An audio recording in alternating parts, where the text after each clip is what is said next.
And we're going to turn now to our correspondent for more in Argentina, Laureano Ponce. We know that Mauricio Macri held a news conference this morning where he laid out his plans for his next term, which, as we just heard from Leo, will begin on December 10th.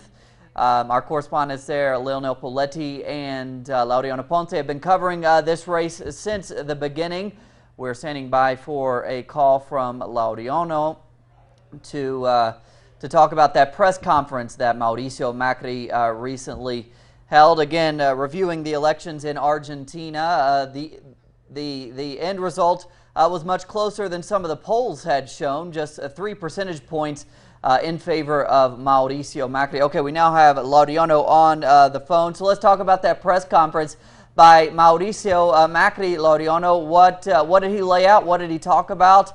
Give us a run through, if you will, and especially about the economy. That is right. Hello, Cody, to you and to the audience.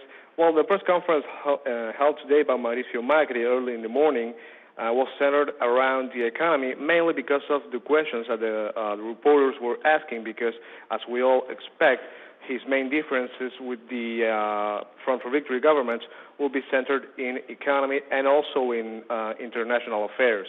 But relating to the economy, he said that he will not, when he was asked about the possibility of his who will be his economy minister, he said he will have an economic cabinet who will be headed by 6 ministers and led by a minister of finance.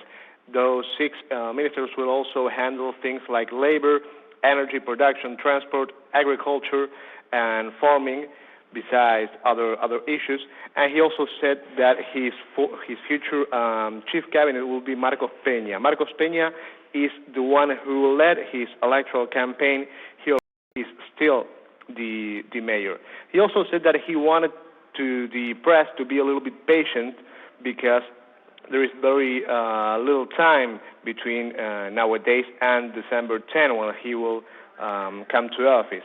Relating to the small differences between him and Daniel Scioli in the polls, in Argentina, after the polls showed some results that were never achieved in the October 25 general elections, the polls and the surveys are not really seen that as something that trustable as it were before. But it does show that there is almost 50% of the people who wanted to continue with the political process that was triggered by Néstor Kirchner in 2003. But relating to the economy, as you were asking before, those are the main news. He only said he will have these 6 ministers. He didn't make any political or economic definitions.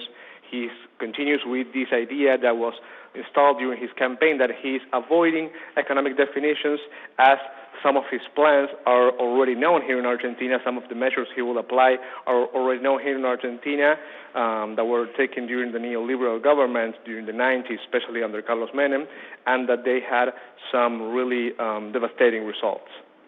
What about Laureano? Has he specifically addressed, there's a lot of concern that perhaps some of the social achievements, some of the social welfare programs of the last decade could start to be rolled back under a possible Macri presidency, which certainly would be in line with neoliberal ideology. Has he specifically addressed that subject?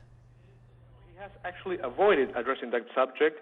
The only moment when that subject was addressed was yesterday, after the results were known by his vice president candidate, Gabriela Michetti, who is now the vice president-elect, and she said that they, in the Let's Change coalition, they know that many people are afraid of losing some of those social welfare programs, but they are nothing to be afraid about.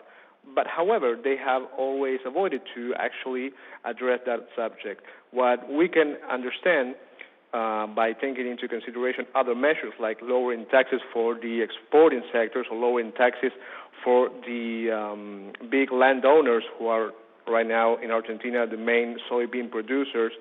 The soybean exports are very important for the state income here in Argentina.